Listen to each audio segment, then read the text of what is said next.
Sinagot ni Archbishop Emeritus Oscar Cruz ang mga pahayag ni incoming President Duterte laban sa simbahang Katoliko. Anya, dapat naman daw irespeto ang pananaw ni Duterte ukol sa hindi paniniwala sa relihiyon. Pero giit ni Cruz, pairalin man ang separation of church and state, may mga bagay daw na kailangan pa rin nilang bantayan, katulad ng mga maling gawain sa politika. May report si Sandra Aguinaldo. I believe in God. But I do not believe in religion. Ang mamumuno sa itinuturing na predominantly Catholic na bansa sa Asia naniniwala raw sa Diyos pero hindi sa relihiyon. Sa panayam ni Jessica Soho kay incoming President Rodrigo Duterte, malalim ang kanyang mga hugot. Kabilang na ang tungkol sa panawagan noon ng ilang obispo na huwag siyang iboto sa pagkapangulo. I do not begrudge if the bishops would stick to it. But it is really a separation and they have to go out if the issue becomes a moral one or if it becomes an interest for. Pero kayo, Bishop, I would like to ask you, kayo ba'y naniniwala talaga sa separation of church and state? Sagot naman ni Archbishop Oscar Cruz, hindi nakikialam ang simbahang Katolika sa politika, lalo na kung tungkol sa pag-iendorso ng sino mang kandidato. Pero may karapatan daw ito para tukuyin kung alin ang mabuti at masama sa mga ginagawa ng isang politiko base sa Biblia. Yun nga po, lalabas na papatayin niya lahat ng tao kapag masama, punitary kikita ng malaki, ang mga salbahe pipitay, etc. etc. So meron pong epekto. Pag sabi ko, kailangan natin igalang ang kanyang paniniwala. Pero kung pag ang paniniwala ay mali at may maling epekto, iba na yon.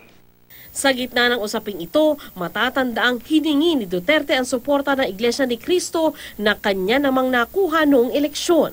Pinuna rin ni Duterte ang pagtanggap ng ilang obispo ng sasakyan mula sa Philippine Charity Sweepstakes Office noong panahon ng Administrasyong Arroyo. Kayong karamihan yan naghingi ng sakyan, mga Montero. And you call that a separation of state? Maghingi kayo ng mga kotse sa gobyerno. You know very well it is not allowed because there is a separation of church and state. Tugon ni Archbishop Cruz, mga behikulong yun, hiningi po yun sa Philippine Charity Sweepstakes. Kaya po yung mga sasakyan na yun na hiningi para for charity works din po ng simbahan.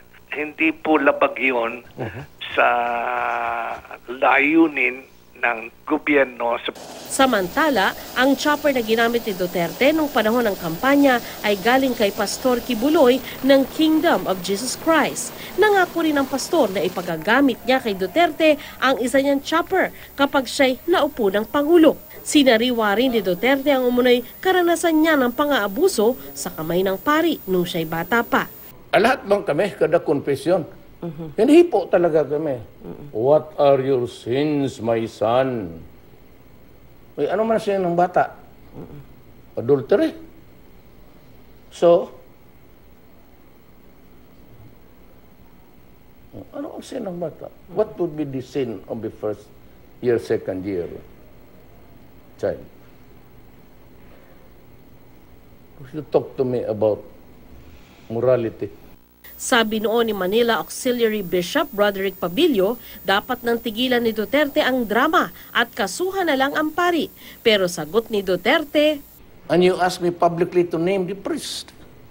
So I did. And you said, you go to court. Court!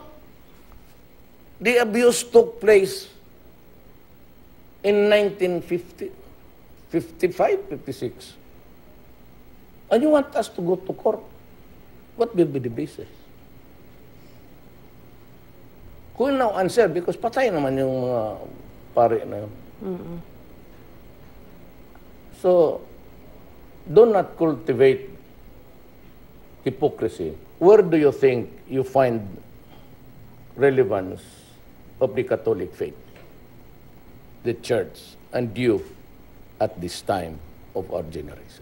Ang simbahan po, hanggang siya'y andyan, sasabihin niya kung anong tama at mali. Ang simbahan naman po, hindi lang para sa langit eh. Ang simbahan din po, lalong higit sa lahat dito sa lupa. Sandra Aguinaldo, GMA News.